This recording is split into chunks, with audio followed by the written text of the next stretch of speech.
Thank you for showing interest in our accessibility audit. This is just an example of what a report might look like if you choose to do an accessibility audit with us. In this example, basically, if you went to the ISM conference and you met us there, this is just how we would audit that site. So what it would look like if we went through and did that. If you didn't go to the ISM conference, basically River Health is just a demo site that we built out. We're just going through how that audit would look. What we like to do is start off with just going through what it looks like going through an audit with us. Our testing process just goes through a hybrid approach of going through a site. So starting off with automated testing, that just gives us a giant depth of information, kind of checking some nooks and crannies of code and making sure that we're catching all those, seeing all those are right. But really the manual process, going through with a screen reader, keyboard navigation, and all of that, make sure that we're really catching everything else. For example, if an image has a really important sentence on it that a user needs to know, we're making sure that we're catching that, making sure that the information that is being presented to the users makes sense. So kind of like proofreading, we want to make sure that that sentence makes sense. It's not just grammatically correct, but it actually makes sense to the user as well.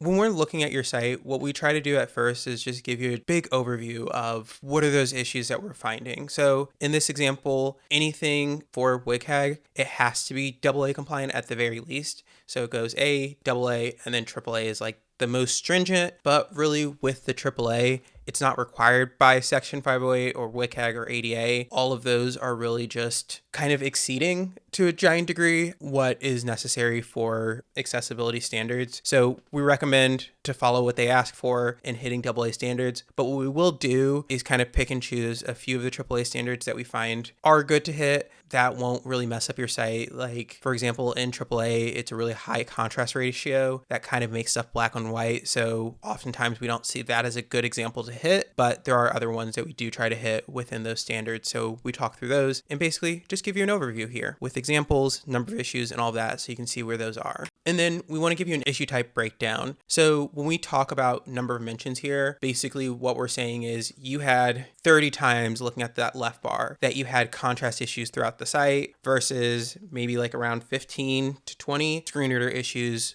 on your site when we're looking at that. And these issue types are basically when we're looking at the bigger report, like the PDF that we generate, that has more individualized issues on there of those issues that we're finding within your site. So just gives you a nice breadth of understanding where you should focus first to solve the most issues. When we're looking at how we break down kind of priority, we like to try to bucket into these 4 categories, which are within the WCAG website. So basically, if you go on there, they bucket all the information into this POUR methodology, which is perceivable, operable, understandable, and robust. Looking at perceivable, that's more UI information kind of stuff. Robust is more on the end of technology. And what we try to do is basically make sure that we're giving you the priority level of those. Looking here, like if we see that we have a lot of issues within that perceivable category, we'll make that a bigger priority than robust because the technologies that you have in there are mostly right, but a lot of those UI information is kind of wrong. So we'll try to adjust these to offer some kind of priority when you're trying to tackle these later. WCAG Section 508, just making sure that everyone understands what these are, especially if you're not familiar or you might not be involved with us throughout the process. We want to make sure that you come in here, you see what these are, and truly understand it if we're presenting to higher level stakeholders that might not be familiar as much.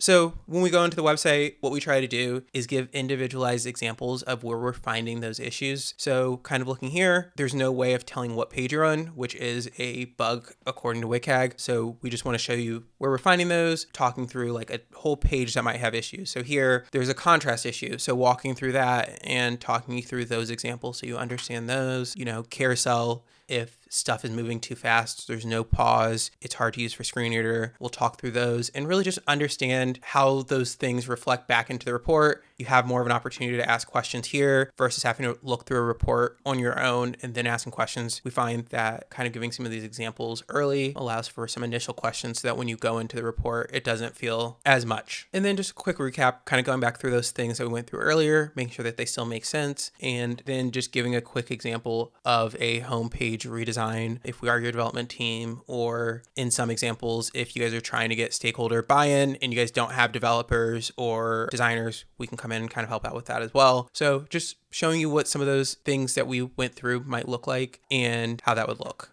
Awesome. Thank you for listening in.